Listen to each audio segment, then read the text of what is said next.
ब्रह्मपुर में बालियंता बर्बरतार रिपीट रास्ता मझिरे युवकों मरणांतक आक्रमण कर दुई जन युवक ठेंगारे पिटुथिबार वीडियो भाइराल होईछि। ब्रह्मपुर गिरी रोड अंचल चित्र ए आक्रमण ए अंचल में सूचना मिली। तेबे केउ कारण पई दुई जन युवक ठेंगारे आक्रमण करुछंती ताहा वर्तमान पर्यंत स्पष्ट होई नाही। युवकों बंचाइबाकु जाई जने युवती भी आहत होईछंती। आहत युवक युवती को एमकेसीजी मेडिकल रे भर्ती करा जायछि। आहत युवकंकर ना उमेश रथ बोली जना पड़िछि। पूर्व शत्रुतारू युवकों को आक्रमण करा जायथिबा आशंका करा जाउछि।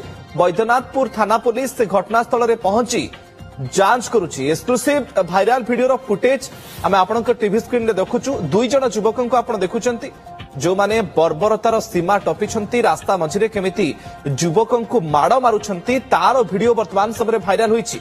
एवं जने युवती मध्य संपृक्त युवकों को बंचाइबा पई चेष्टा करुछंती एवं तांको उपरे मध्य माड़ मरा जाइथिबार ये चित्र वर्तमान समय भाइराल होउछि। जेतेबेले बालियंता बर्बरता ये पूरा राज्य में चांचल्य खेलाई देथिला।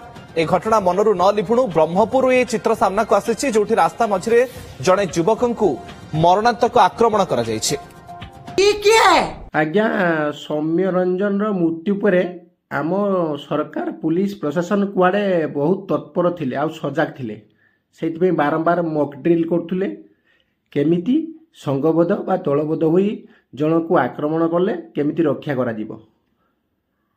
आमे जानी पारलु आम सरकार पुलिस प्रशासन केमिति तत्पर एई जना पड़ुचे। एई दृश्य देखिला परे ए माने आज्ञा भिड़ को नुहे सही पकड़े हैं। ए माने आज्ञा प्रहसन आ पवनामी करिवारे फास्ट बात तो सही है।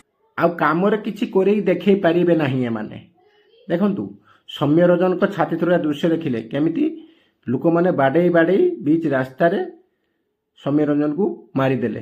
पुणी से भी पुलिस को उपस्थिति रे एइठी देखंतु बीच रास्ता रे समस्त सामना रे केमिति गुंडारा चलछि। पुलिस कुआडे तमे बा मॉक ड्रिल करथुलो कहूथुलो एमती संगबद्ध आक्रमण हेले आमे यथाशीघ्र जाई रक्षा करिबु। कुआडे गलो लज्जा नाही तम मानकु खाली लोक देखाणिया कथा कुआ कपिला बेहिया कोठिकार टिके लाज नाही। कथा प्रबल काम दुर्बल। ओडिशावासी जानी सारलेनी तम मानक पारिबा पणिया।